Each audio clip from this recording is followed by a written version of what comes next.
Good morning, children. This is your SST class for 6th standard. Today we are going to discuss rest part of this book. First topic is shape of the earth, यानी पृथ्वी का आकार या आकृति.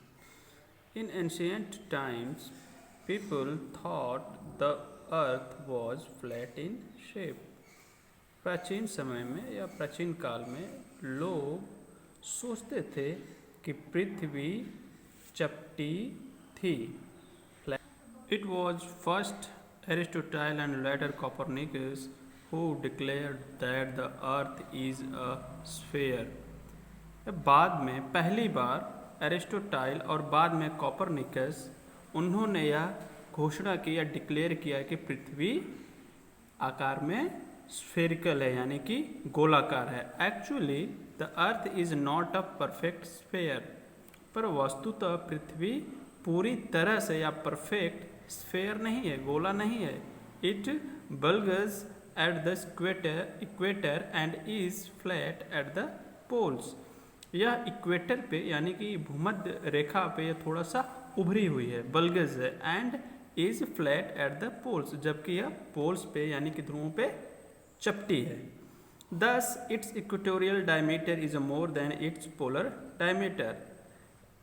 यद्यपि इसका जो equatorial diameter है यानी कि भूमध्य रेखा है, इसके पोलर डायमीटर से ज़्यादा है, यानी कि उसके व्यास से ज़्यादा है. ये रहा आपका पोलर रीजन, पोलर, और ये रहा इक्वेटर बीच में. तो बीच से धरती थोड़ी सी उभरी है और यहाँ का जो डायमीटर है इस डायमीटर से कम है. ठीक है.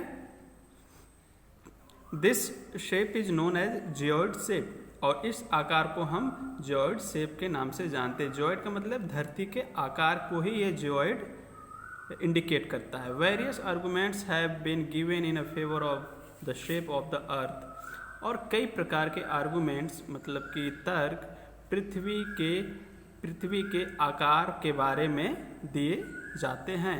दीज आर, जिसमें से कुछ First, it is argued that sailors like Magellan and Drake, who sailed around the world, started from one point and sailed in the same directions, at last reached the same spot. ऐसा कहा जाता है, ऐसा तर्क दिया जाता है कि नाविक जैसे मैगलन और ड्रेक ने, जिन्होंने पृथ्वी की परिक्रमा की थी या चक्कर लगाया था, उन्होंने एक स्थान से चलना शुरू किया, यानी कि जहाज को लेकर चलना शुरू किया एक ही दिशा में, यानी कि सेम ही डायरेक्शन में चलना शुरू किया. एट लास्ट यानी अंत में, रिच द सेम स्पॉट, और अंत में वे एक उसी जगह पे पहुँचे जहाँ से उन्होंने चलना शुरू किया था. If the earth has been flat they would have reached same abrupt edge.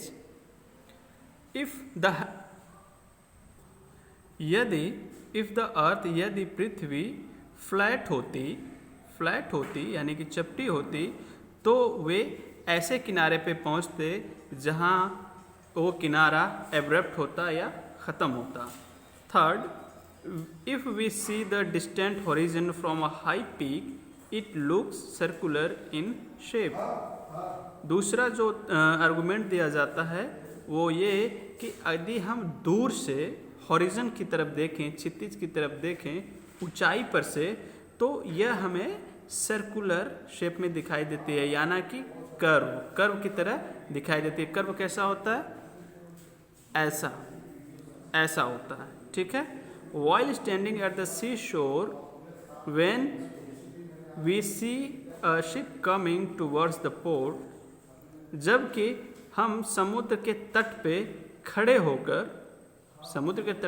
होकर जब हम किसी जहाज को पोर्ट की तरफ आते देखते हैं, बंदरगाह की तरफ आते देखते हैं, we first of all see only its mast.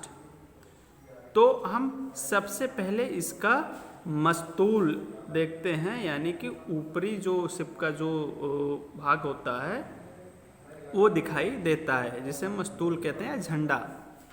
Gradually, as it comes nearer, we are able to see its funnel and finally its lower. और अंत में यह जैसे जैसे हमारे करीब आता जाता है, हम इसके मध्य और अंत में निचले पार्ट या निचले भाग को देखने में समर्थ हो पाते हैं।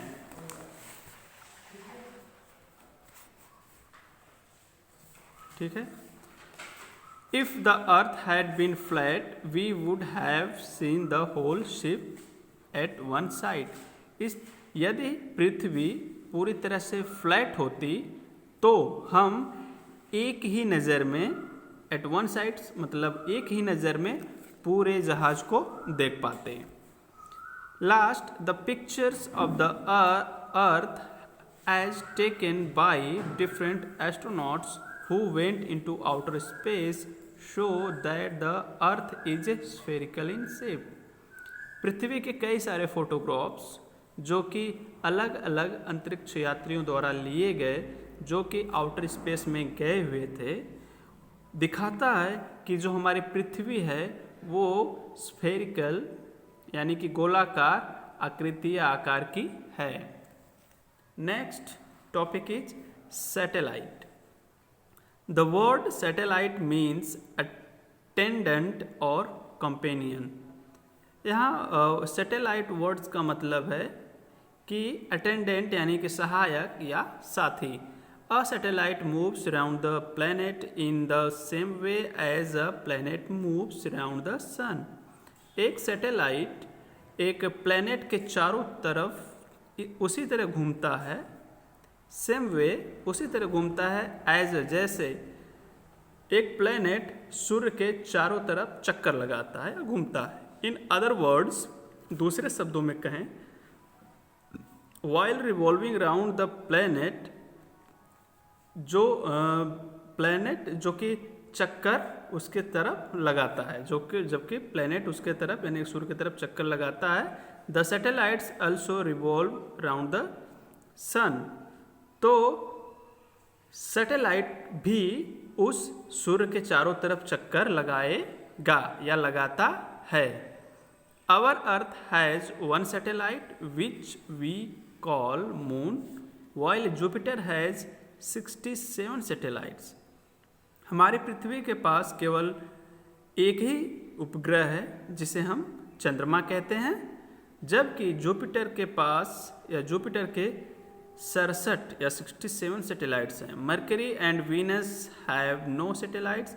मरकरी और वीनस के कोई सैटेलाइट्स नहीं है, कोई उपग्रह नहीं है। सैटेलाइट्स यानी उपग्रह, लाइक द प्लैनेट्स यानी कि उपग्रह की भांति, ग्रह की तरह, हैव नो लाइट, उनकी कोई प्रकाश नहीं होता, और हीट ऑफ देयर ओन, या उनकी कोई ऊष्मा नहीं होती, उनके पास कोई गर्मी नहीं होती।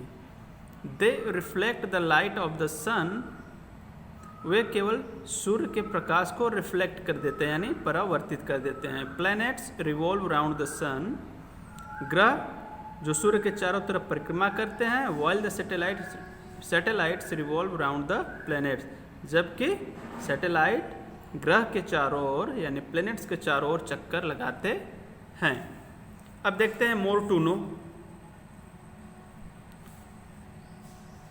So children, more to know we told you in next class.